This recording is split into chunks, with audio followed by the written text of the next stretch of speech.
एक बार की बात है, एक शांत गांव में एक छोटी सी लड़की जिसका नाम माया था रहती थी। माया एक साहसी और क्यूरियस बच्ची थी जो अपने आसपास के जगहों की खोज में निकलती रहती थी। एक दिन जब वह अपनी दादी माँ के छत छत पर घूम रही थी तो सामने पड़ी हवेली, जो कि काफ़ी पुरानी और सुंदर दिखती थी, वो उसे दिखी। माया को उस हवेली में जाकर उसका रहस्य जानने का बहुत ही ज़्यादा क्यूरियोसिटी होता है। तभी एक दिन उसकी दादी के वार्न करने के बावजूद भी वो उस हवेली में चली जाती है। जब वो उस हवेली में जाती है तो देखती है उस हवेली के एक कमरे में बहुत ही खूबसूरत सा बॉक्स पड़ा होता है जो खिलौनों से भरा होता है। माया पूरे ध्यान से उस बॉक्स को खोलती है। उसमें ढेर सारे खूबसूरत खिलौने होते हैं, सुंदर सुंदर गुड़ियाँ थीं, चिपके पेंट के साथ लकड़ी के सिपाहियाँ और एक आँख गुम हो चुके बुढ़ा सा टेडी बियर भी था। माया की दादी माँ ने उसे उस हवेली में पड़े टॉय बॉक्स के बारे में कई बार चेतावनी भी दी थी। उन्होंने माया को वार्न किया कि उसमें मौजूद खिलौने से ना खेले। उन्होंने कहा था कि खिलौने जो है वो श्रापित हैं और उनमें उन बच्चों की आत्माएं बसी हुई है जिन्होंने उनसे कभी खेला था। लेकिन माया ने अपनी दादी माँ की दी हुई चेतावनी को नज़रअंदाज कर दिया। वो सोचती है कि वो सिर्फ पुराने अंधविश्वास हो सकते हैं। और तभी माया को उस बॉक्स के अंदर और एक छोटा सा बॉक्स मिलता है जिसे वो खोलने के लिए आगे बढ़ती है। पूरी जोर लगा के वो उस बॉक्स को खोलती है। जैसे ही बॉक्स खुलता है तो उसमें और भी सारे खिलौने निकलते हैं। ये देखकर माया बहुत खुश हो जाती है। तभी उसे उसके नाकों के नीचे कुछ महसूस होता है। जब वो अपना हाथ नाकों के नीचे लगाती है तो उसे उसके हाथों पे खून दिखता है।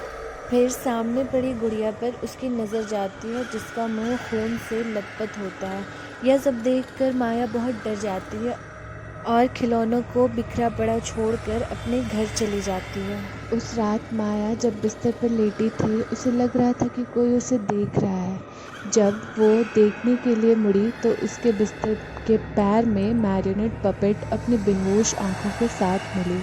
माया का दिल तेज़ी से धड़कने लगा और उसने ठंडी हवा के तेज़ झोंके को भी महसूस किया, जबकि सारी खिड़कियां बंद थीं। बढ़ते दिनों के साथ अजीब अजीब सी घटनाएं होने लगी। खिलौने अपने आप बदलने लगे और जब कभी माया अकेली रूम पे होती तो आवाज़ें सुनाई देती, जैसे कोई बहुत धीमे धीमे आवाज़ में कुछ बोल रहा है। उसने इन घटनाओं को अपना भ्रम मान लिया, लेकिन डर उसके अंदर बढ़ते गया।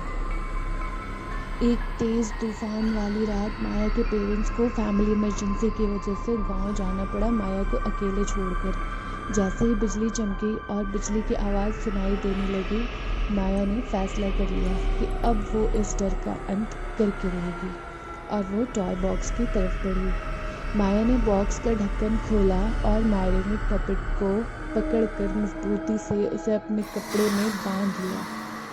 गहरी सांस लेकर उसने उस स्पिरिट से पूछा कि वह क्या चाहती है। अचानक पपेट की डोरियां खुद बढ़ने लगी और उसके शीशे जैसी आंखों में अजीब सी चमक दिखाई देने लगी।